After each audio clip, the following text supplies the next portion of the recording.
आप सभी को मेरा नमस्कार। मैं प्रवीण सोनी अपने YouTube चैनल पर आप सभी का स्वागत करता हूँ।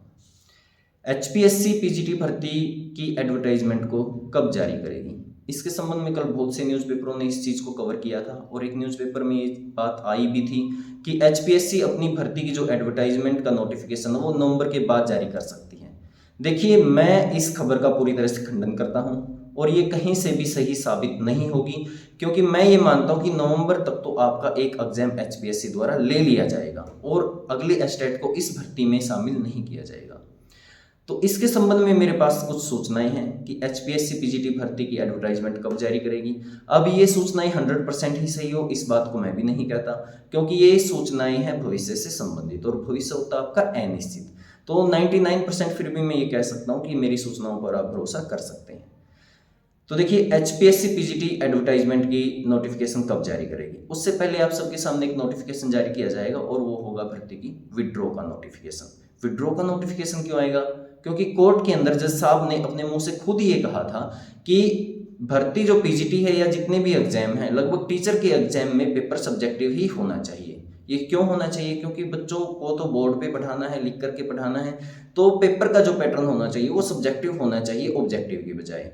तो फिर जो बहस के अंदर जो वकील थे उन्होंने एक दलील दी थी, उन्होंने कहा था कि हाँ जी, सब्जेक्टिव हो सकता है, लेकिन उसके लिए आपको जरूरी होता है कि पेपर जो एडवर्टाइजमेंट जब आप जारी कर रहे हो उसके अंदर पेपर का पैटर्न पहले से मेंशन किया जाए। इसके अंदर ऐसा नहीं था, इसके अंदर ऑब्जेक्टिव पेपर रखा गया था और अब बीच में जाके सब्जेक्टिव किया था, तो इसके लिए ऐसा नहीं किया जा सकता, बीच में आप सब्जेक्टिव नहीं कर सकते। तो जज साहब ने इसको भी कंसीडर किया था, कहा था हाँ जी बीच में नहीं हो सकता।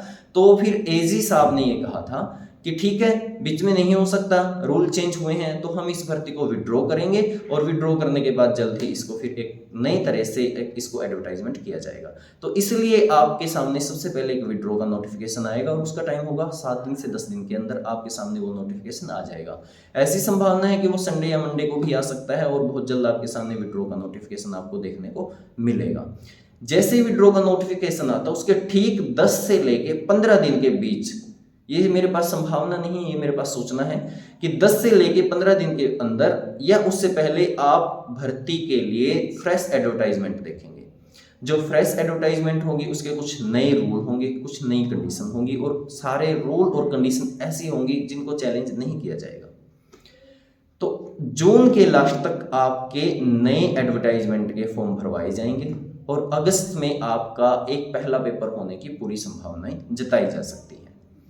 देखिए, पेपर का पैटर्न कैसा होगा वो जाहिर सी बात है, सबको ही पता है कि पेपर का पैटर्न सब्जेक्टिव होगा, लेकिन सब्जेक्टिव के साथ ऑब्जेक्टिव भी होगा।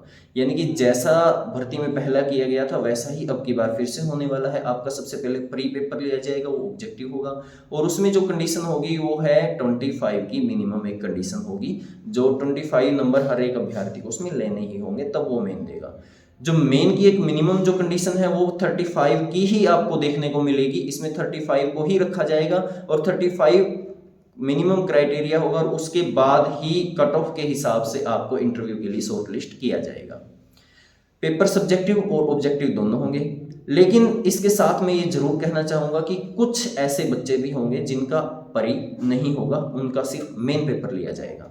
वो कौन से बच्चे होंगे? वो बच्चे होंगे जिनकी पोस्ट ज़्यादा है और वो उसके अगेंस्ट संख्या में बहुत कम है। उनका पेपर जो होगा वो उनका सब्जेक्टिव ही पेपर लिया जाएगा, सभी का प्री नहीं लिया जाएगा। पेपर अगस्त में होगा और उसके 2 महीने के बाद आपको टाइम दिया जाएगा।